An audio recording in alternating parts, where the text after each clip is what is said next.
Hello, everybody, and welcome back to Boiler One. In this episode, we're going to be doing International Photography Day Part 2.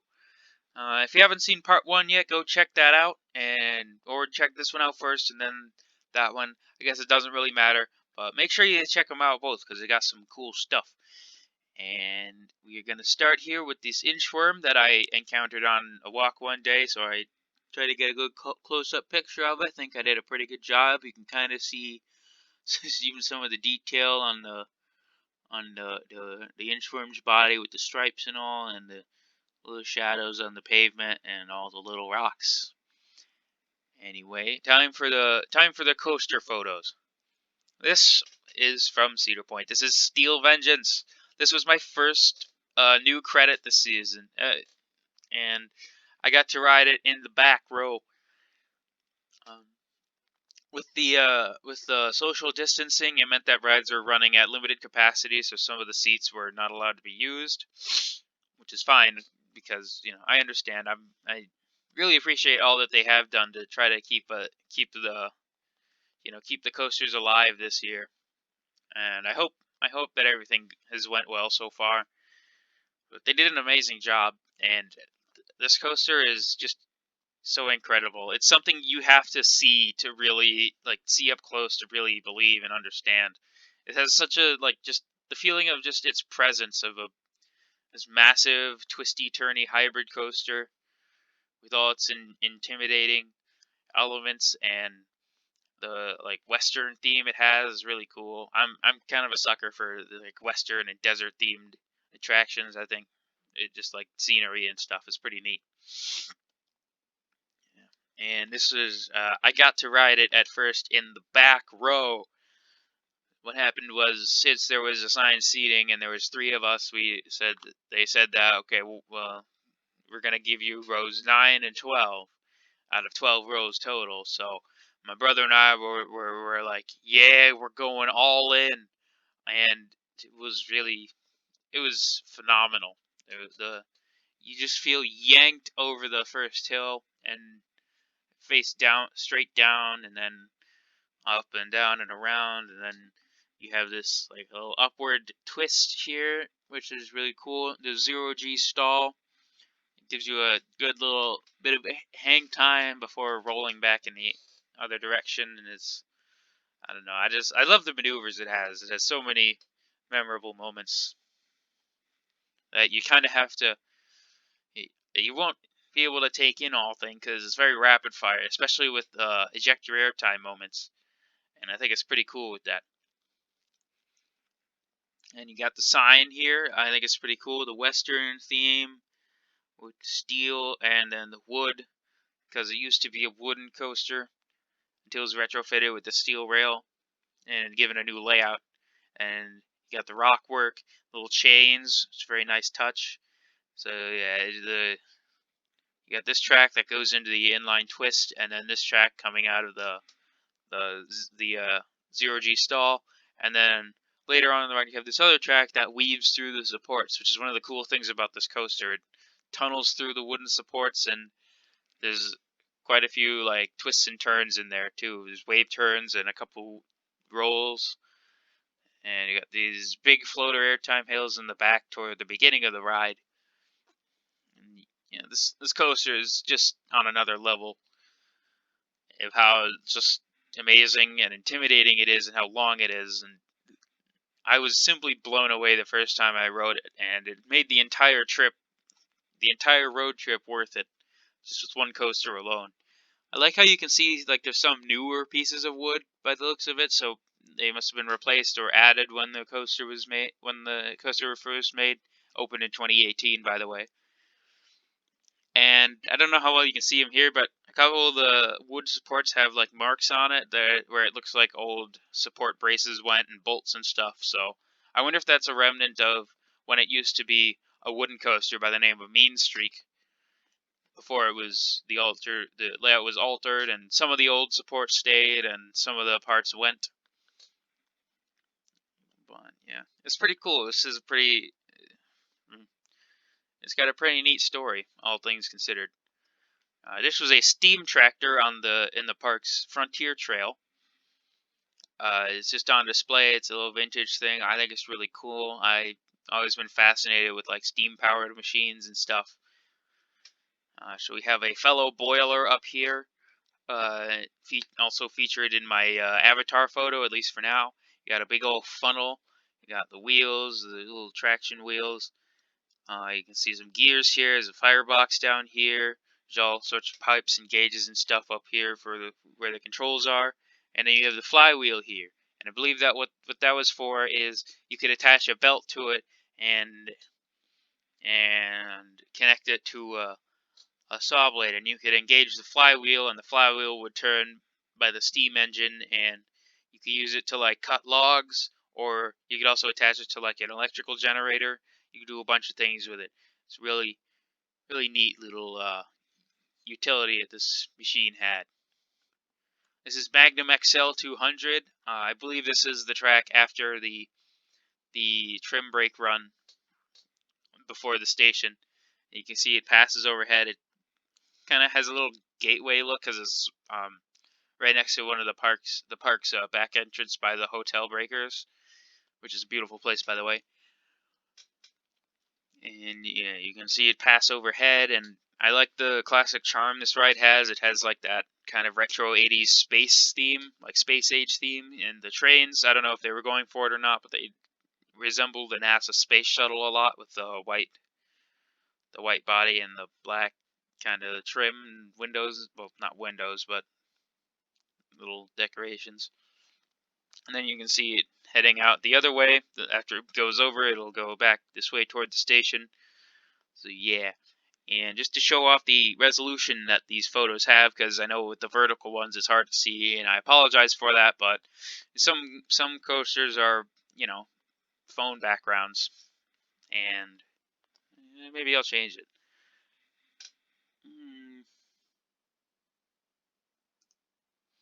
Yeah, look at that. You can even see the little number of the train.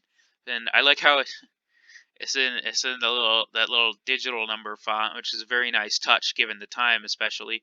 You got the 2, which represents the train number, because there's 3 trains that this coaster has, so that's how they identify it. And then the 6 is for what car it is. So I'd imagine, of course, that the other ones have 5 and 4, 3 and 2 and 1.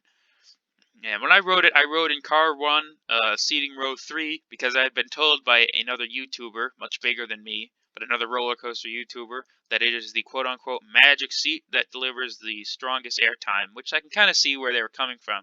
Because if you watch the ride, it does kind of look like that spot has a bit of a punch to it. But, yeah, I didn't get to ride it anywhere else, so I guess I can't really compare it, but I certainly was very impressed by this old-timer, relatively old-timer. This is Top Thrill Dragster. Everyone's heard of this coaster. It's really cool how the tower, like the paths go right next to the tower, so you can get cool up close pictures like this, and you can see get a real good view of just how high up it is. Like, I've definitely seen buildings and stuff much taller than this 420-foot tower, but the thing about Dragster is it's not just a building; it's a ride that takes you all the way up and all the way back down with only a lap bar in your seat and the wind in your face.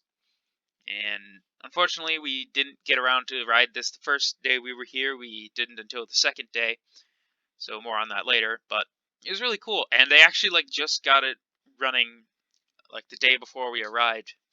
I reckon it was having some teething troubles and stuff as the park had delayed opening this season. So more on this coaster later. I know the colors are a little dampened because of the clouds, which is a little disappointing, but still think it's a neat photo. This is Iron Dragon, the Parts Aero suspended coaster, and the first suspended coaster I've ever been on, and I was pretty pleasantly surprised, I'd say, or just, I don't know, maybe not surprised, but I definitely enjoyed this coaster a lot. It may not be the most like thrilling or intense coaster in the park, but it's very scenic, and it's a pretty kind of chill ride. It's one of the more gentle coasters at the park, but not so gentle that it's boring or can't be enjoyed by, thrill seekers. Some rides are a little smoother than others, I will admit, but I still think it's a lot of fun. You got the trees. You have two chain lifts, and um, this drop is cool. And then it has a couple turns over the water, which is really beautiful. So overall, it's a great suspended coaster, and I really wish there were more suspended coasters out there. Unfortunately, the manufacturer Aerodynamics went out of business, but that doesn't uh, that doesn't mean we can't see other suspended coasters from other manufacturers in the future, and I really hope we do. Corkscrew, the park's Aero Corkscrew or Custom Looper, somewhere in the middle there. This is its double corkscrew. It's very full. It's very pretty with the blue and the white colors. It's got those arc supports that Aero corkscrews have, and it goes right over the park paths. Unfortunately, it wasn't running when we were there, probably because it just wasn't ready to, so I didn't get to go on it, but we'll definitely be back sometime, and we'll get to, when things clean up, and hopefully I'll get to experience this classic coaster, because I do like aero loopers like this. They're very fun to watch and look at, and for the most part, pretty neat to ride, even though they can be old and rough. This is Valraven, the park's B&M dive coaster. Uh, it's the tallest of its kind. Well, it's tied now with Yukon Striker, Canada's Wonderland, which is a coaster on my bucket list. And I'll definitely talk about bucket list coasters in a future video, and I will definitely talk about Cedar Point coasters more in a future video, but not until I get to ride all of them, because some of them were closed this time around. Anyway, back to Valraven. This is a pretty cool dive coaster. It's the first dive coaster I've ever ridden. I like how when it stops you at the top, it very slowly tips forward before sending you down the drop, and it feels like you're kind of skidding forward, and it's a very unique sensation. Then it goes into the drop, and then this big Immelman, which was really cool because it sent you upside down and really high. It was a really long, sweeping element to enjoy. And there's a lot of really big, sweeping, majestic rides on dive coasters. I wonder if this was the highest inversion in the world when the coaster opened. I'd certainly believe it, but I'm not sure. It's definitely one of the coolest parts of it. And then you have the brake run here. You have a second drop here. You can kind of see the dive loop after it here. And then a 0G roll. It's really cool. It feels like you're kind of rolling in slow motion, and it's so drawn out and just really cool. And then a bank turn, a little airtime hill, and then it kind of goes back toward the station then. This is Gatekeeper. This is a B&M wing coaster at the park. Unlike a lot of coasters in the park that had limited seating, as we wanted to keep a safe distance for everyone, this one actually was able to run at roughly full seating capacity because of how spread out the train seats were. And this is the second B&M wing coaster I've ridden. It's much taller than X-Flight and much longer and has more inversions. And I certainly love the dive drop at the beginning.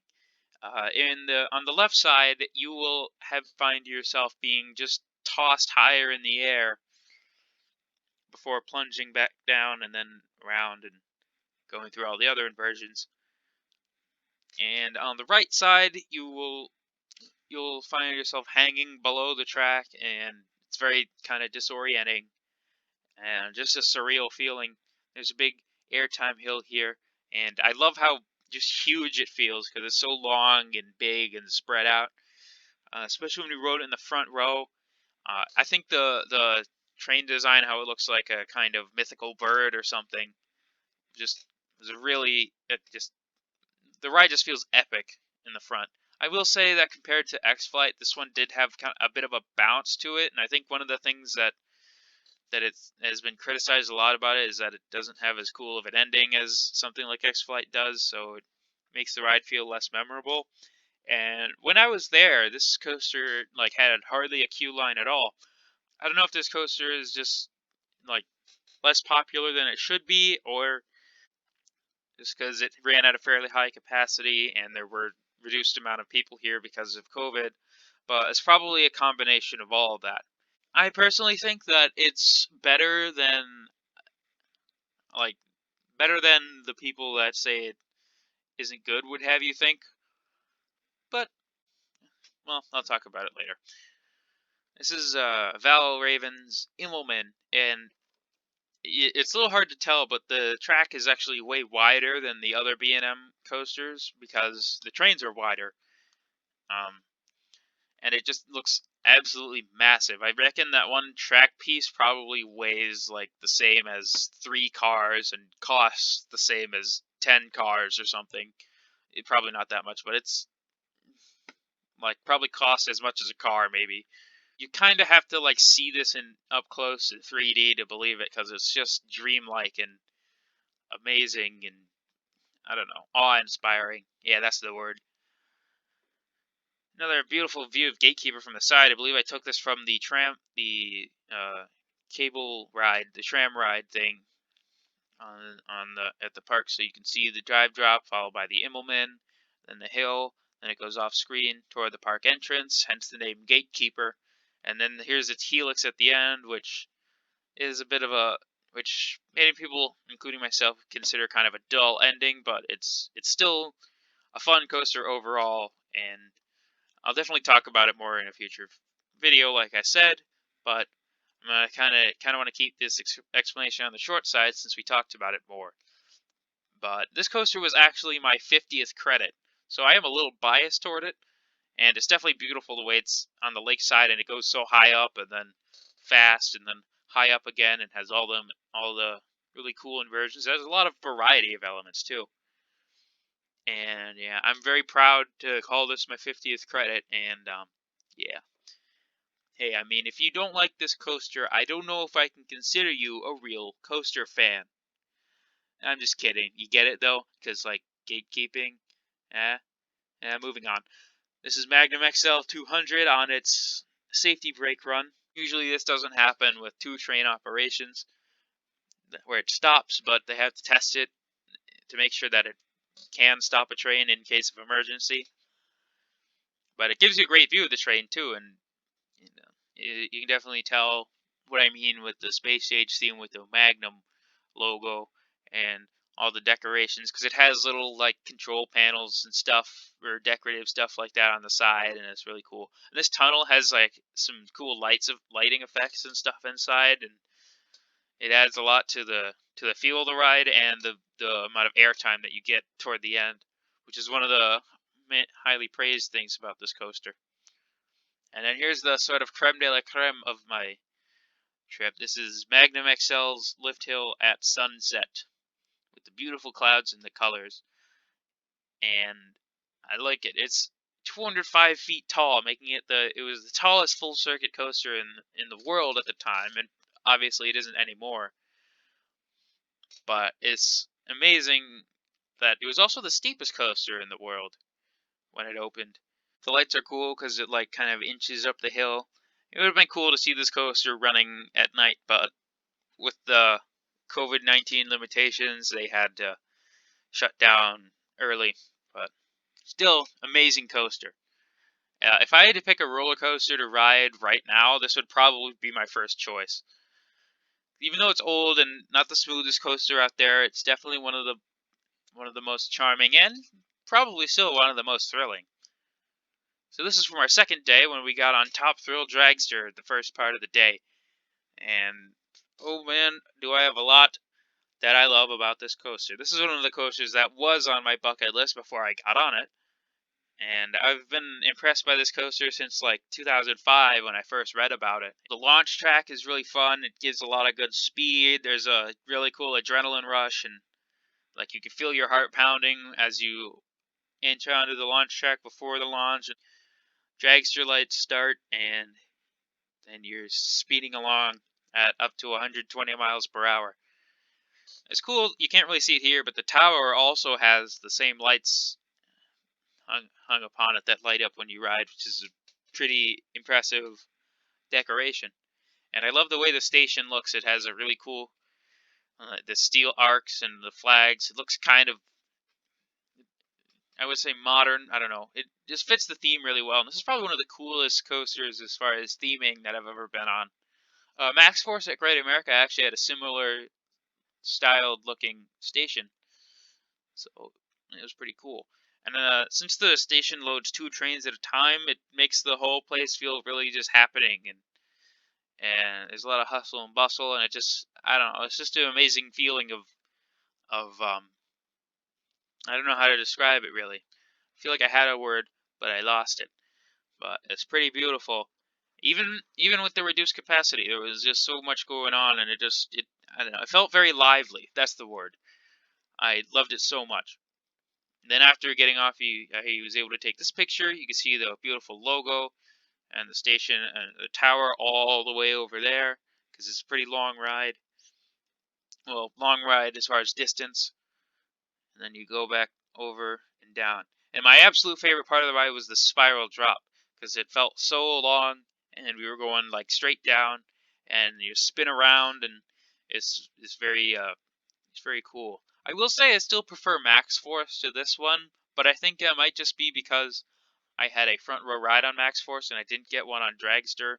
So someday I will, and I can maybe change my opinion. But I just thought Max Force had a more powerful launch. Uh, I'll definitely talk about both coasters more in the future. Dragster is still definitely a great ride. It does have a lot of downtime, which it's kind of, infamous or criticized or whatever you want to say for. But it also, it's unreliable, but it's unforgettable. So it's kind of the perfect crime, as I like to call it. It's very unique compared to any other coaster I've ever ridden. And then outside the dragster near the track, there was this actual drag racer on display.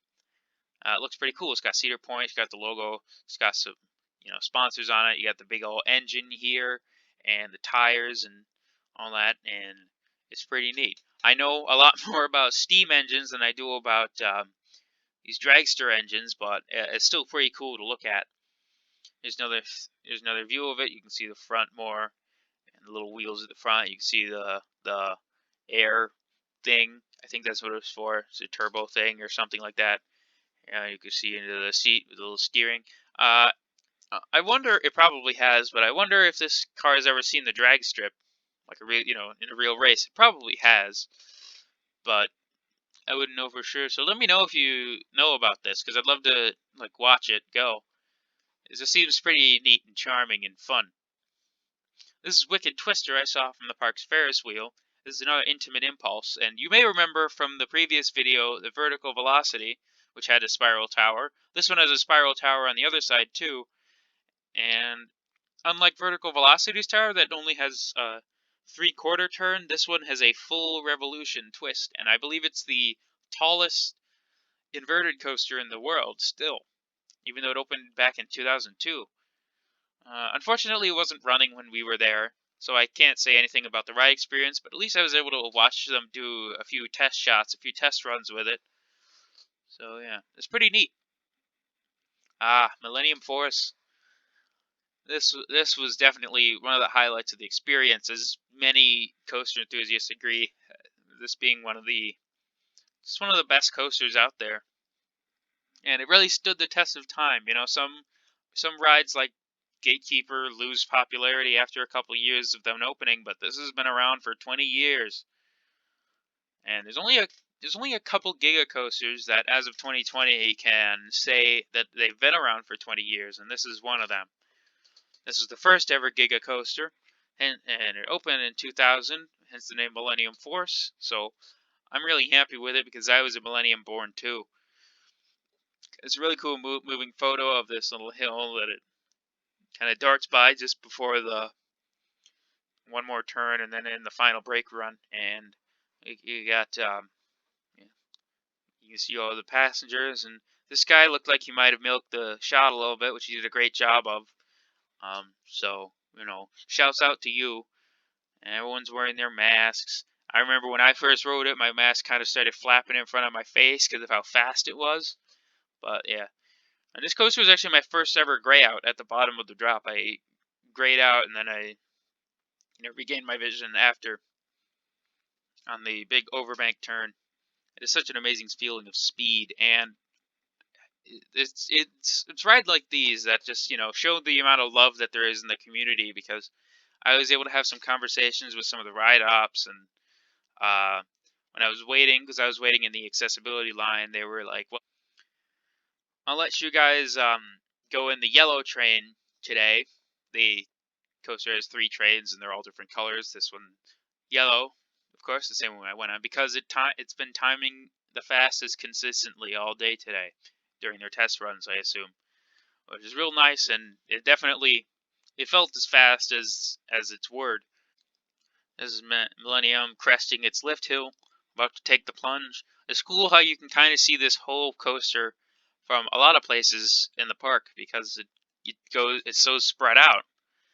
I think it might take up the most space of any coaster in the park, but I wouldn't know that for sure. And this definitely feels like an adventure. You can see a lot of other attractions. You can see the Frontier Trail. You can see a lot of stuff flying by, and it's amazing. This is Maverick. This is it's got its turn right here just before its second launch. You can see its little launch lift hill up here, and it has this beyond vertical drop. This is actually the steepest coaster in the park, even though it's only a 100-foot tall drop. But don't let its size fool you. It's definitely very speedy and very fun, and I love all the G-forces and the quick, fast turns it has. It's a huge thrill machine, and I absolutely love it. It's probably my favorite coaster in the park of the ones I've ridden so far, because it has so much variety. It feels so unique, and I love it so much. Here's another view of the drop, and you can see a little stangled dive underneath it, which like banks you sideways and then levels back out into a turn. It's really cool. And this is another coaster that I'd definitely like to talk more about in the future, but I can only say so much about now. But I do like the theming it has. Oops, I just bumped my mic. I do like the theming it has very much. Again, I like the Western theme, and a lot like Steel Vengeance, there's a really cool feeling of presence feeling that it has, because of, like, it's not very tall in any spot. This is the highest point of the coaster. It's only 100 feet off the ground, I think. And most of the track is pretty low to the ground, but you can still see it, and you can still see that the track was, like, made for high speeds and high thrills, which it certainly delivers. This is the Cedar Creek Mine Ride. This is another one of the park's oldest coasters. I think it's their first steel coaster. I could be wrong, but I'm just guessing. And now as of now, it would be the oldest roller coaster I've ever been on. Well, maybe, I guess, oldest in its original place, I think. But it's an aero mine train, so it's pretty neat. It's got some dips and turns, and a couple straight tracks that kind of let you, catch your breath and take a look at it. And it's a really cool old ride. It definitely acts its age, but I still enjoyed it considerably. You can see dragster poking out here too, as it's pretty easy to see from anywhere in the park. There is Mine Ride going down its helix. And the first time I rode it, I admittedly did find it to be a bit too rough and uncomfortable, but the second time was an overall improvement. I think further toward the back it is a little smoother. And yeah, it's a pretty good family coaster. The T-bars are a little comfortable, especially if you have bigger legs like I do, because I'm a bit of a heavier person, which I'm working on. I've been making progress ever since, so that's good. But, it's a great family coaster. Here's Maverick's little roll, part of the Twisted Horseshoe roll. I think it's the second one, which is like 2 corkscrews or 0G rolls connected by a bank turn. Is pretty neat. And then you have the brake track over here, but like this is the turn that leads into the tunnel where the launch is. It's pretty cool because the tunnel is directly beneath the station, and you can kind of see it. And, well, maybe you'll see a little through the gaps of the track below, but you can definitely hear the trains as they roar through the launch. Here's another up close picture of Dragster that's as it towers above the paths. It's got you see its supports here and this big old top hat. As they say, it's the only coaster in the park that lets you look down on Millennium Force, which is true. as not only is it hot, the only coaster taller than Millennium Force in the park, but it's also happens to face directly at Millennium Force, so it actually gives a pretty cool view of it, and it even makes it look kind of small in comparison at the top. No disrespect to Millennium Force, of course.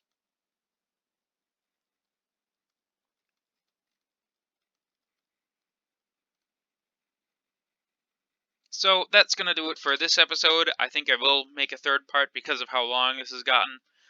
In part 3, we'll explore my Kings Island trip and a couple of miscellaneous photos, I think, or some later ones that I've kind of edited just for format. So, yeah, thanks for watching. I'll see you all in the next episode. Be sure to check out the other videos if you haven't already. And signing out.